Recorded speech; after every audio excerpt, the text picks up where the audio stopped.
በስመ አብ ወወልድ ወመንፈስ ቅዱስ አሃዱ አምላክ አሜን። መቃባ ከኒልማ ከነፎረ ቁልቁሉ ዋቀተክ አሜን። አቀድም አይኩቶቶ ለእግዚአብሔር በእንተ ኩልክሙ እስመ ተሰማዕት ሃይማኖትክሙ ውስተ ኩሉ ዓለም ማመናችሁ በዓለም ሁሉ ተሰምታለችና ስለናንተ በሰማያት ያለው እግዚአብሔር አባታችን ስሙ ለዘላለሙ የተመሰገነ ይሁን። አመኑን ኬሰን አዱኛ ሁንደረት ለብሰምቴቲ ዋንተኤፍ ከናፍ መቃ ኬሰኒፍ አባን ኬኛን ሰሚረ ጅራቱ መቃንሳ ከኑልፋቴ ፊ ከንከበጀሜን ውፋተው ክቡር አባታችን መላከ ብርሃናት ቆሞስ አባ ማርቆስ ብርሃኑ የካቴድራላችን ዋና አስተዳዳሪ፣ ክቡራን ሰባኪያነ ወንጌል፣ መዘምራን፣ ምእመናን፣ ምእመናት በወደደን ቅዱስ ሥጋውን በቆረሰልን ክቡር ደሙንም ባፈሰሰልን በመስቀልም ላይ እስከ ሞት ድረስ በታመነልን በአምላካችን በመድኃኒታችን በኢየሱስ ክርስቶስ ፍጹም ሰላም እንደምን አመሻችሁ? እንደምን ለዚህ ሰዓት ደረሳችሁ? አሜን ብለን እንድናመሰግነው ይረዳን አንደበታችንን ለምስጋና የከፈተልን ልዑል እግዚአብሔር ክብር ምስጋና ለእርሱ ይሁን። በእልልታ እግዚአብሔርን አመስግኑ። እንደ እግዚአብሔር መልካም ፈቃድ ለጥቂት ደቂቃ የእግዚአብሔርን ቃል እንማማራለን። በዚህ በመዝሙረ ዳዊት መዝሙር 47 ቅንፍ 48 ቁጥር 8 ላይ በመናገኘው ኃይለ ቃል እንማማራለን። ወበከመ ሰማይነ ከማሁ ረኢነ እንደሰማን አየን በሚል እንማማራለን። እስቲ በሉ እንደሰማን በሉ። እንደዚሁ አየን። እንደሰማን እንደዚሁ አየን።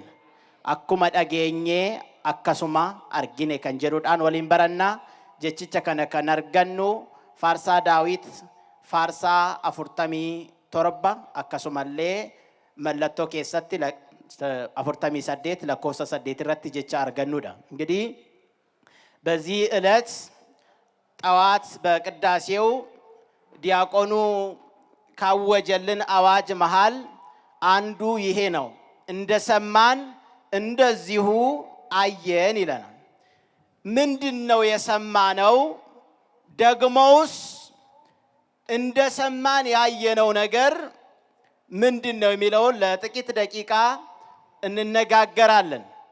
እንግዲህ የሰማነው ነገር መጀመሪያ ለምንድነው የሰማነው? እግዚአብሔር የሰው ልጅ ፈጥሮ በመልኩ በአራያው ፈጥሮ በገነት በልጅነት አክብሮ አስቀምጦታል። ታዲያ ይሰማ የነበረው የመላእክትን ዝማሬ፣ የመላእክትን ቅዳሴ፣ የመላእክትን ምስጋና እየሰማ ከእነሱ ጋር ያመሰግን ነበረ።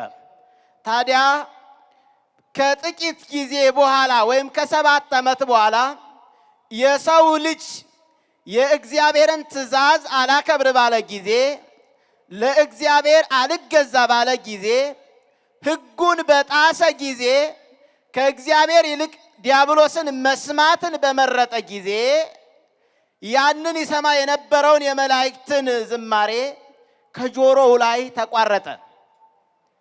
ልጅነቱን አጣ፣ ክብሩን አጣ፣ ከሰማይ ወደ ምድር ወረደ። አሁን የሚሰማው ትኩን ምድር ርግምተ ካንተ የተነሳ ምድር ሁሉ የተረገመ ይሁን። አፈርነ ቀድሞም አፈርነ አሁንም ወደ አፈር ትመለሳለህ።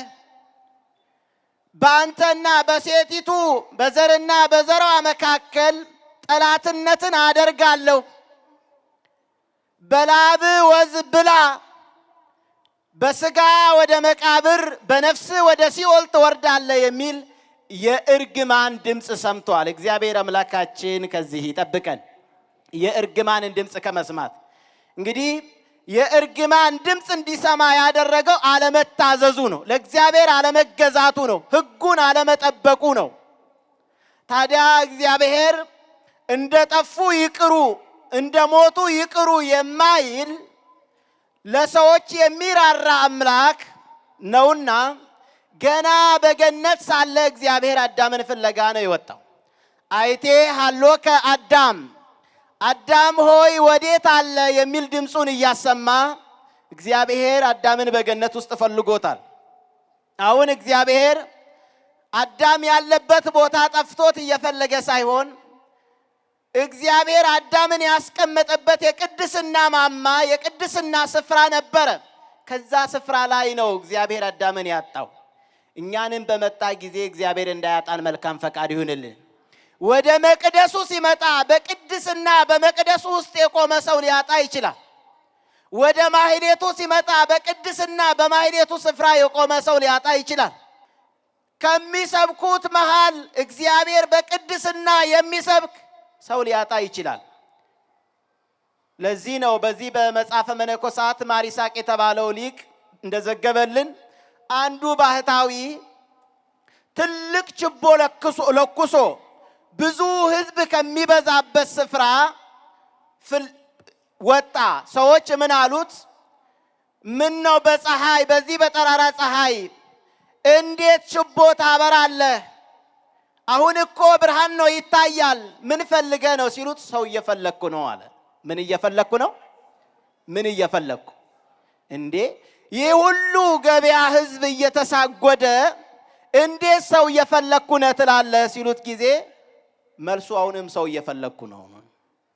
እርሱ የሚፈልገው ሰው ነጠላ የለበሰ እንዲሁም ደግሞ በልቶ ጠጥቶ ተኝቶ የሚነሳ በእግር የሚመላለስ ሳይሆን በልብ የሚመለስ በእውነት እግዚአብሔርን የሚያመልክ ስብዕናውን የያዘ ሰው ነበር የሚፈልገው።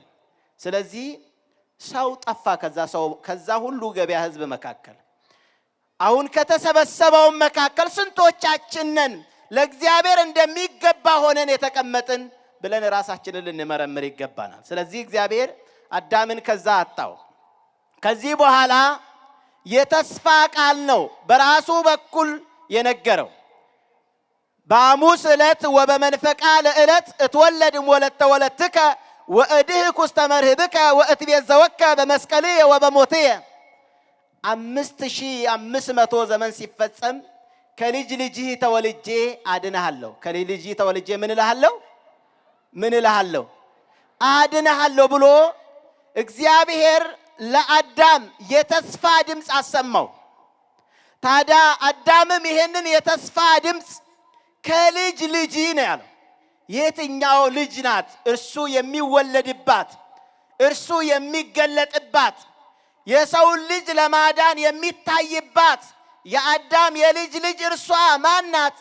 እርሱን ደግሞ አባቶቻችን እንዲህ በማለት ነግረውናል። ተፈጸመ ተስፋ አበው በማርያም ድንግል ወበቀራንዮ ተተክለ መድኃኒት መስቀል። የሰው ልጆች ሁሉ ተስፋ የአበው ሁሉ ምሳሌ በእመቤታችን በድንግል ማርያም ተፈጸመ ይሉናል። ክብርና ምስጋና ለአምላካችን ይሁን። ስለዚህ የመታረቂያችን ሰነድ የመዳናችን ምልክት እርሷን አደረገ። ለዚህ ነው አንቲ ውእቱ ተስፋሁ ለአዳም አመ ይሰደድም ገነት። አዳም ከገነት በተሰደደ ጊዜ ተስፋ ስንቁ አለኝታ ስንቁ እመቤታችን አንቺ ነሽ ብሎ አባ ሕርያቆስ የተናገረው ለዚህ ነው ማለት ነው። ስለዚህ ታዲያ የመጀመሪያ የሰማነው ከ5500 ዘመን በኋላ አድንሃለሁ የሚለውን የእግዚአብሔርን ተስፋ ነው። ከዛ ቀጥሎ ደግሞ ነቢዩ ኢሳይያስ በትንቢተ ኢሳይያስ ምዕራፍ 7 ቁጥር 14 ላይ ድንግል በድንግልና ጸንሳ በድንግልና ትወልዳለች የሚል ድምፅ በነቢያት በኩል እግዚአብሔር አሰምቷል። በነቢዩ ዳዊት በኩልም ናሁ ሰማዕናሁ በኤፍራታ ወረከብናሁ ውስተ ኦመ ገዳም፣ እነሆ በኤፍራታ በእንስሳት መሃል ሲያለቅስ ሲያነጥስ ሰማነው አየነው በማለት ትንቢት እግዚአብሔር በነቢያቱ በኩል አሰምቷል። በነቢዩ ኢሳይያስ አሁንም በድጋሜ ስለኛ ኃጢአት እንደቆሰለ ስለኛ ኃጢአት በመስቀል ላይ እንደደማ አሰምቷል። ስለዚህ ሁሉ ይሄንን ሁሉ እንደሰማን በድንግል ማርያም ሆኖ አየን። ክብርና ምስጋና ለአምላካችን ይሁን። አዎ ያ የማይታየው አምላክ በድንግል ማርያም ሥጋ ታይቶ አየን። ቅዱስ ዮሐንስ አፈወርቅ በሃይማኖተ አበው ምዕራፍ 66 ላይ እንደተናገረ ወዘኢያስተሪ እግዚአብሔር አስተርአየ ይእዜ በፍጥረቱ፣ የማይታይ እርሱ በፍጥረቱ ዛሬ ታየ። የማይወሰን እሱ በፍጥረቱ በሥጋ ዛሬ ተወሰነ። የማይገዝፍ እሱ ረቂቁ በሥጋ ገዘፈ። ስለዚህ በሥጋ ገዝፎ የታየው በድንግል ማርያም ሥጋ ነው ማለት ነው። ስለዚህ ታዲያ ነቢዩ እንደሰማን አየን ያለው ይህንን ነው። እወለዳለሁ ብሎ እንደተናገረ እንደሰማን አሁን ተወልዶ አየን ነው። ለዚህ ነው ቅዱስ ኤፍሬም ሲናገር ምን ይላል? ንዑ ርእዩ ዘንተ መንክረ ወዘምሮ ዘምሩ በእንተ ምስጢር ዘተከስተለነ። ኑ ይህንን ድንቅ እዩ፣ ስለተገለጠልንም ምስጢር ምስጋናን አመስግኑ ብሎ የሚናገረው ለዚህ ነው። ኑ ይህንን ድንቅ እዩ፣ ኑ ይህንን ምስጢር እዩ፣ ስለተገለጠልንም ምስጋናን አመስግኑ የሚለው ለዚህ ነው። ምንድን ነው የተገለጠልን ምስጢር? ስለ ምንድን ነው የምናመሰግነው የሚለውን ደግሞ እንመለከታለን። እግዚአብሔር በሥጋ ገዝፎ እንድናይ መስታወት ሆና ክርስቶስን ያሳየችን መስታወታችን ድንግል ማርያም ናት። ለምን? ከዛ በፊት እግዚአብሔርን ማንም ያየው የለም። እንዲህም እንደተባለ በዮሐንስ ወንጌል ምዕራፍ 1 ቁጥር 18 ላይ ለእግዚአብሔርሰ አልቦ ዘርእዮ ግሙራ፣ እግዚአብሔርን ፈጽሞ ያየው የለም ነው የሚለን። ነቢዩ ሙሴ ለማየት ፈልጎ ነበረ፣ አትችልም ተባለ። እንኳን ነቢዩ ሙሴ እግዚአብሔርን ሊያይ በሙሴ ላይ የተሳለውን ብርሃን ራሱ እስራኤል ማየት አልቻሉም። ታዲያ እግዚአብሔርን ለማየታችን አይን ወይም መነጽር ወይም መስታወት የሆነችን እናታችን ቅድስት ድንግል ማርያም ናት።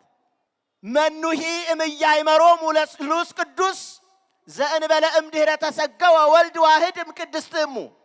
ሊቁ እንደነገረን ስሉስ ቅዱስን ወይም ደግሞ አብ ወልድ መንፈስ ቅዱስን ጌታ ከእመቤታችን ሰው ሳይሆን በፊት ማንም ሊያውቀው፣ ማንም ሊመረምረው፣ ማንም ሊረዳው አልቻለም ይላል። ስለዚህ ድንግል ማርያም ክርስቶስን እንድናይ፣ ክርስቶስን ብቻ አይደለም በክርስቶስ በኩል ደግሞ የባህሪ አባቱ እግዚአብሔር አብን እንድናይ፣ በክርስቶስ በኩል የባህሪ ሕይወቱ መንፈስ ቅዱስን እንድናይ ፊደላችን ሆነናለች። ክብርና ምስጋና ለአምላካችን ይሁን። አመስግኑት እግዚአብሔርን። ለዚህ ነው እኮ መዘምራኑ ማርያም ፊደል ብለን የምንዘምረው። ለዚህ ነው ምስጢረ ሥላሴን ያስተማረችን እሷ ናት። ወትምህሮሙ ሥላሴን የምታስተምሪላቸው አንቺ ነሽ ተብሎ ቅዱስ ኤፍሬም የነገረን ለዚህ ነው። እሱን ነው የተረከችልን። ቀዳማዊ ልደቱ ዳህራዊ ልደቱ የሚገልጠው ቀዳማዊ ልደቱን ነው ብለው ሊቃውንት እንዳመሰጠሩልን በእመቤታችን የታየው ምስጢር አንዱ ይሄ ነው፣ የሥላሴ ምስጢር።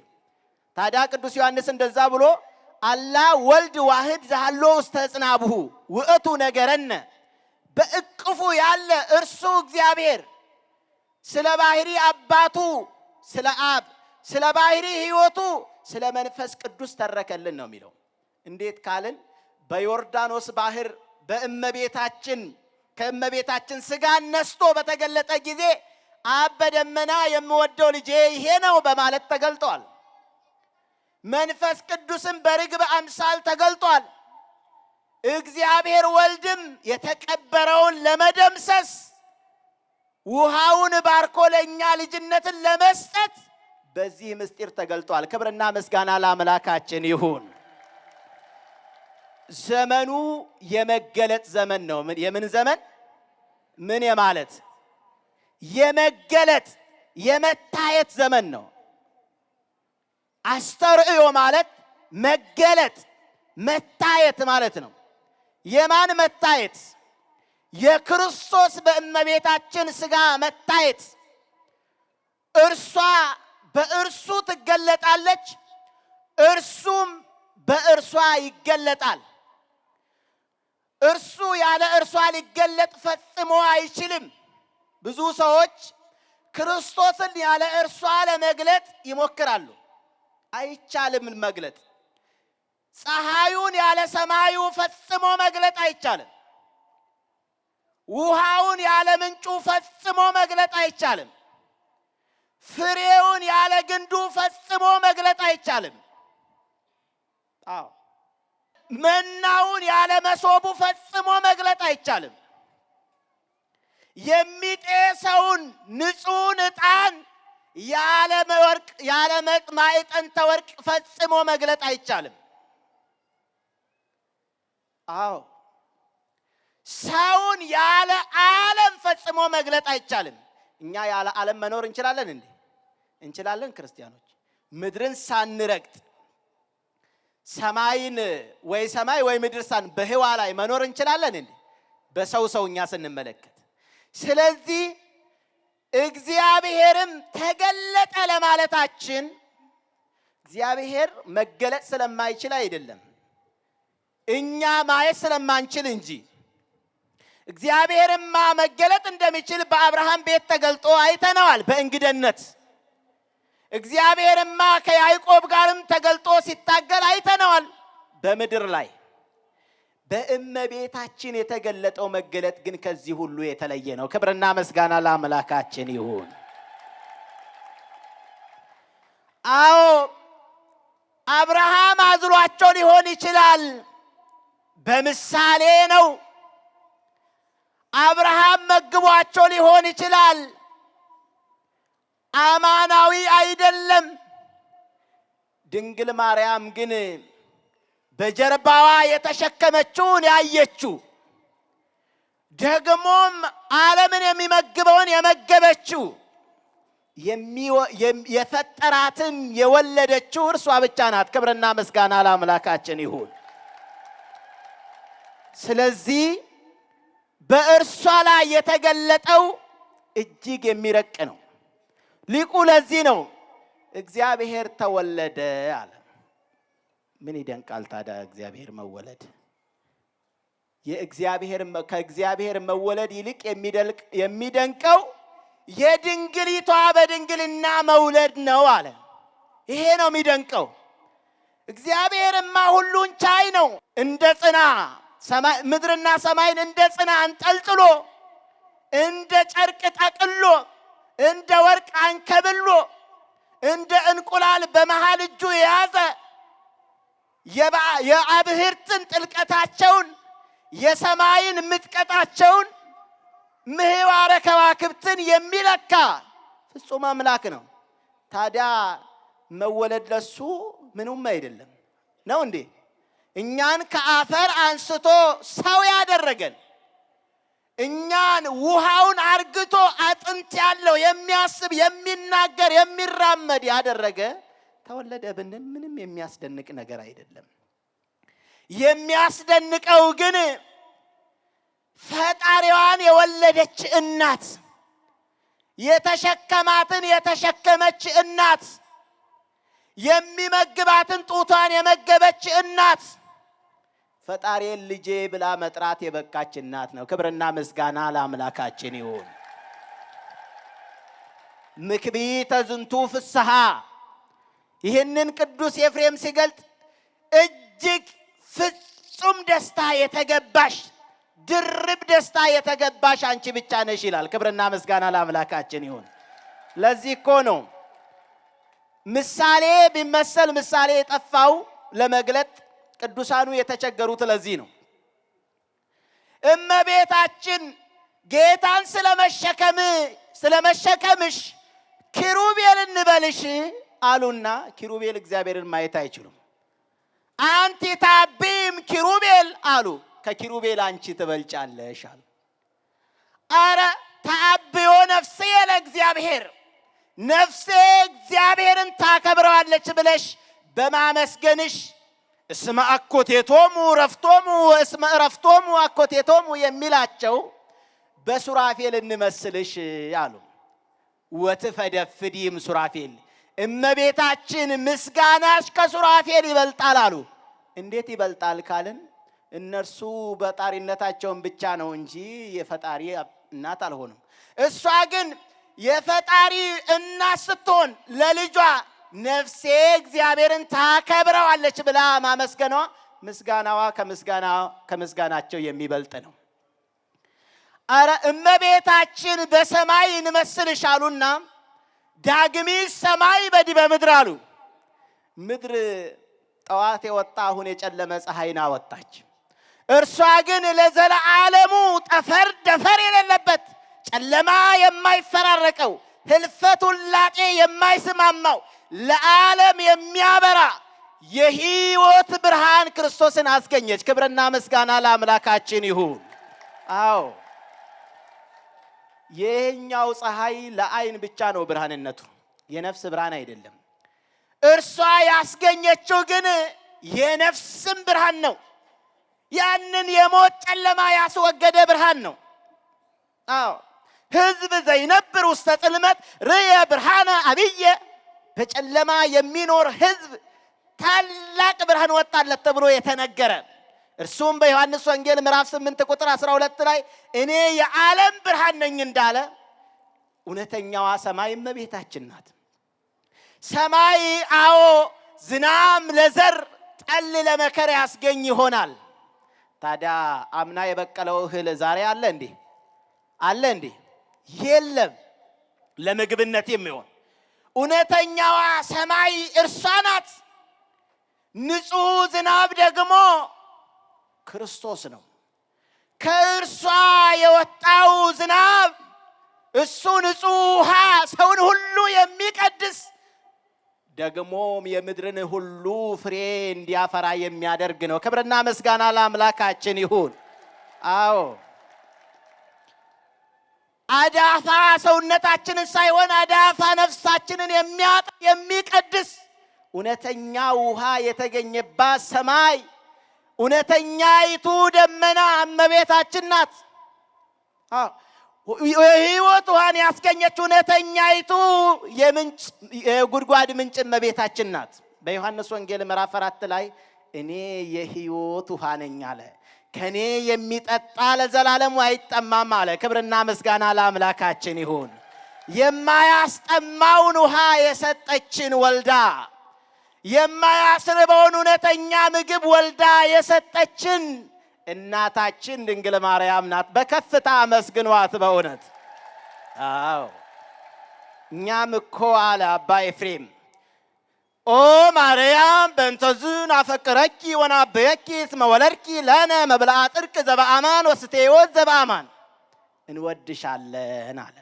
እስቲ እመቤታችን ሆይ በሉ እስቲ። ድምጻችሁ አይሰማም። አኮረፋችሁ እንደ ሰባኪ ስለቀረ የሚናገር እግዚአብሔር ነው። እኛ ባሪያዎቹ ብንነሳ እግዚአብሔር ደግሞ ይናገራል፣ ደሞም አያሳፍረንም።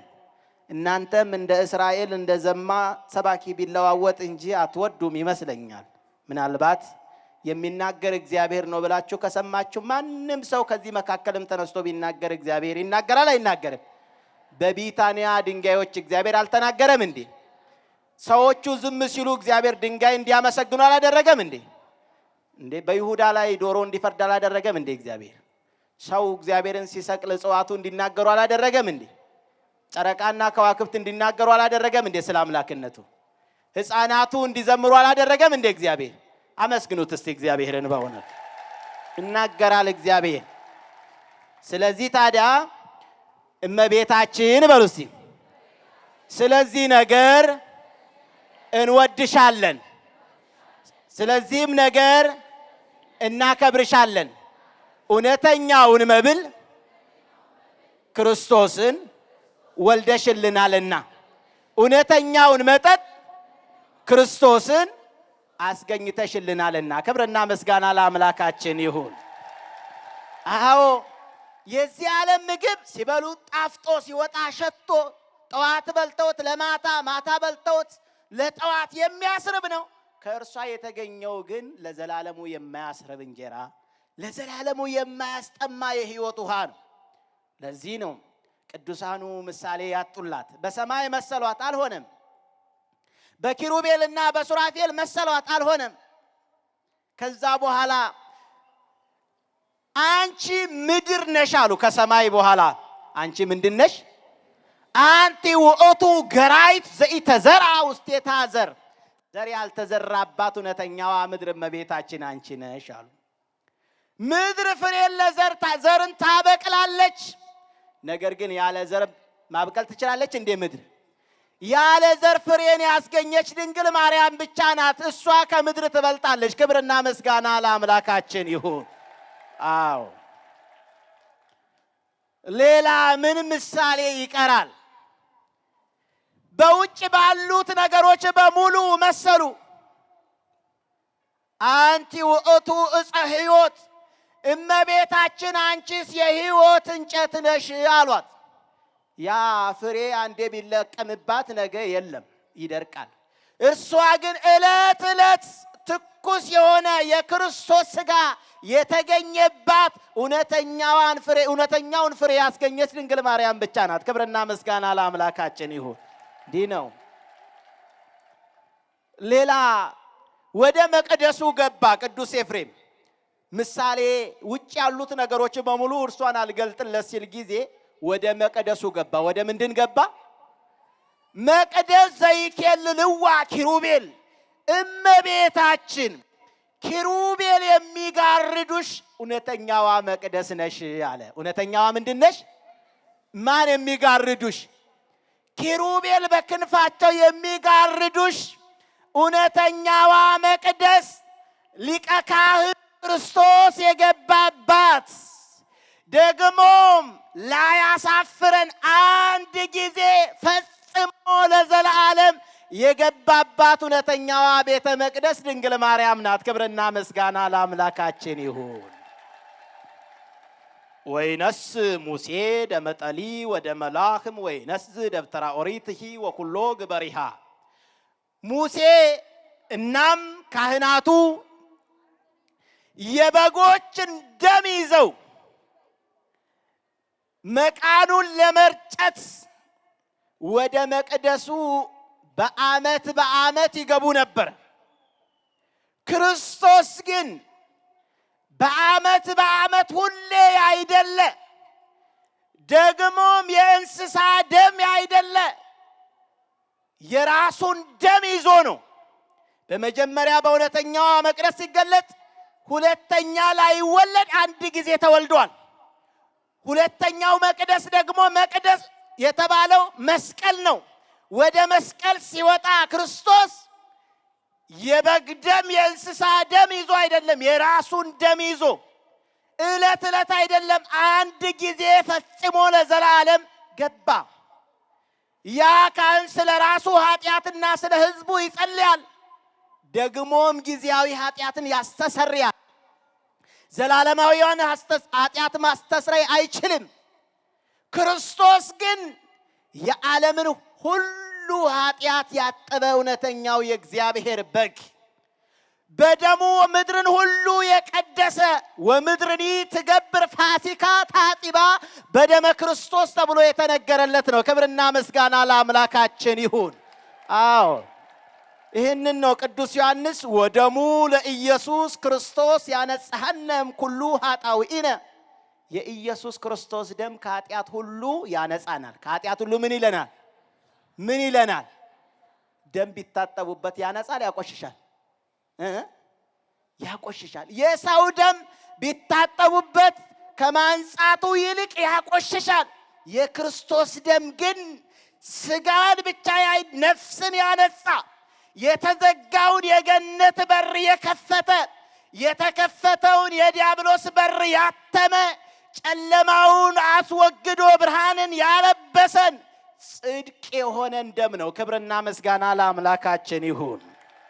አዎ ታዲያ መለኮት ደም ከየት አመጣው? ያ ደም የተወሰደው የተነሳው ከእመቤታችን ሥጋ ነው። ይእቲኬ ሥጋ እንተነሳ መድን ማርያም ሊቃውንቱ ጠዋት የዘመሩት ያቺ ሥጋ የተነሳችው ከድንግል ማርያም ነው። ያቺ ደም የተወሰደችው ከድንግል ማርያም ነው። በመስቀል ላይ ኤሎሄ ላማ ሰበቅታኒ ብላ የተናገረችው ደግሞም ስለኛ የወጣችው የሕይወት ነፍስ ከእመቤታችን የተነሳ ነው። ክብርና ምስጋና ለአምላካችን ይሁን። ታዲያ መግለጥ ይቻላል እንዴ ያለ እመቤታችን ክርስቶስን? ይቻላል እንዴ? ቤተልሔም ብንሄድ ሕፃኑን ከማን ጋር አዩት? ከእናቱ ከማርያም ጋር አዩት ነው መጽሐፉ ነው የሚለው። ቀራንዮን ብሄድ በመስቀሉ ስር አለች። ግብፅን ብንወርድ እየተራበች የሕይወት እንጀራን ተሸክማ እየተራበች የሕይወት ውሃን ተሸክማ እየተጠማች የሕይወት ልብስን ለብሳ ተራቁታ ደስታን ተሸክማ እያዘነች በግብፅም አለች፣ በቀራንዮም አለች። በመቃብሩ ስፍራ ካንተ አንለይም ያሉ ሐዋርያት ሲበተኑ እርሷ ግን ስለ ልጇ እያነባች እያለቀሰች አለች። ይችን እናት አድርጎ የሰጠን እግዚአብሔር የተመሰገነ ይሁን። አዎ በቃና በዘገሊላ በሰርግ ቤትም እርሷ አለች። የጎደለው እንዲሞላ የተወሰደው ደስታ እንዲመለስ በእግዚአብሔር ፊት ትቆማለች። ወትቀውም ንግሥት በየማንከ በአልባሰ ወርቅ ውጽፍት ወኅብርት መዝሙር 44 ቁጥር 9 ጀምራችሁ ስትመለከቱ ንግሥት በቀኝ ትቆማለች። እስቲ በሉ ንግሥት በሉ እስቲ በቀኝ ትቆማለች። አሁን በዚህና በዚህ ማለት አይደለም። በዚህ በማቴዎስ ወንጌል ምዕራፍ 25 ቁጥር 35 ጀምራችሁ ስትመለከቱ ወያቀውም አባጋአ በየማኑ ወአጣሌ በጸጋሙ በጎቹን በቀኝ ፍየሎቹን በየት ያቆማቸዋል? እግዚአብሔር በቀኝ እንዲያቆመን መልካም ፈቃዱ ይሁንልን። አሁን በዛን ጊዜ እግዚአብሔር በመሃል ሆኖ ናንተ በዚህ በኩል ናንተ ደግሞ በዚህ በኩል ብሎ የሚያቆም አይደለም። ቀኝ ማለት ክብር ማለት ነው። ምን ማለት ነው? ድንግል ማርያም በክብር አለች። ክብርና ምስጋና ለአምላካችን ይሁን። በምንድን ነው የተገለጠችው ካልን በክብር ተገልጣለች። ቀኝ መቆም ማለት ደግሞ አሁን እኔ በአባ ፊት ቆምኩ ብል አሁን ምን ማለት ነው? የማለርኩ መማለር ተብሎም ይተረጎማል። ስለዚህ ንግሥት በቀኝ ትቆማለች ማለት በመማለድ በእግዚአብሔር ፊት ትቆማለች ማለት ነው። ስለዚህ በእግዚአብሔር ፊት የምታማልደን እርሷ እግዚአብሔር የሰጠን ስሙ የተመሰገነ ይሁን። አመስግኖት።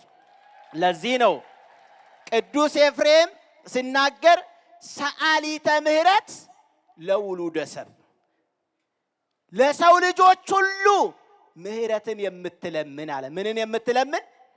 ማናት እሷ? ምህረትን የምትለምን። ሰውን ማልደኝ ቢሉት እከሌ እንዲህ ቢልህ እንዲህ በለው እንዲህ ቢልህ እንዲህ በለው እንዲህ ብሎ ነበረ እያለ ነገር አስተሳስሮ ያጣላናል። እርሷ ግን በእውነት በእግዚአብሔር ፊት ቆማ የምትማልድልን ደግሞም በቀኙ ያለች ሁሌም በቀኙ የምትገለጥ ናት። በአልባሰ ወርቅ ውጽፍት ወኅብርት በወርቅ ልብስ። አሁን በወርቅ ልብስ ማለት በሰማይም አሁን ጨርቅ ይከተለናል ማለት አይደለም። እኛ የምንለብሰው ጨርቅ የለንም በሰማይ የምንለብሰው ጽድቅ እንጂ እርሱን ልብስ አድርገን እርሱን ምግብ አድርገን እርሱን ሕይወት አድርገን እርሱን ዓለም አድርገን እንኖራለን እንጂ ኮተት አይከተለንም በሰማይ።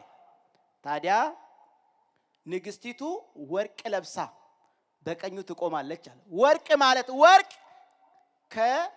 ከንዋያት ወይም ደግሞ ዓለም ካሉ ነገሮች ውድ ነገሮች ወርቅ ነው።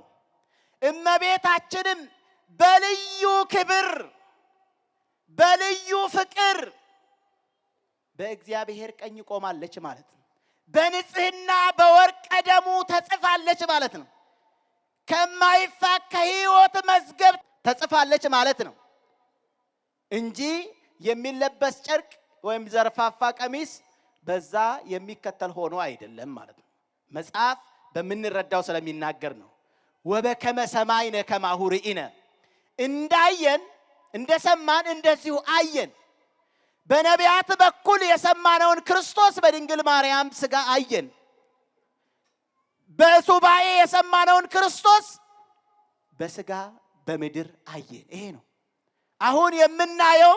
እርሱን እየሰማን እርሱን ሕይወት እያደረግን ጳውሎስ እንደነገረን ወበዳሪሰ መዋዕል ነገረነ በወልዱ ዘረሰዮ ወራሴ ለኩሉ፣ ሁሉን ወራሽ ባደረገው ሁሉን በፈጠረበት በአንድ ልጁ እግዚአብሔር ዛሬ ለዘላለም ተናገረ ነው የሚለው። አሁን በነቢይ በኩል ሳይሆን በራሱ በልጁ በኩል እግዚአብሔር የሚናገረውን እየሰማን ደግሞም በተስፋ በሃይማኖት መነጽር የሚሰጠንን መንግሥተ ሰማያት እንመለከታለን። እንደሰማን እንዲሁ አየን። ወስብሐት ለእግዚአብሔር። ይቆየን። አሜን።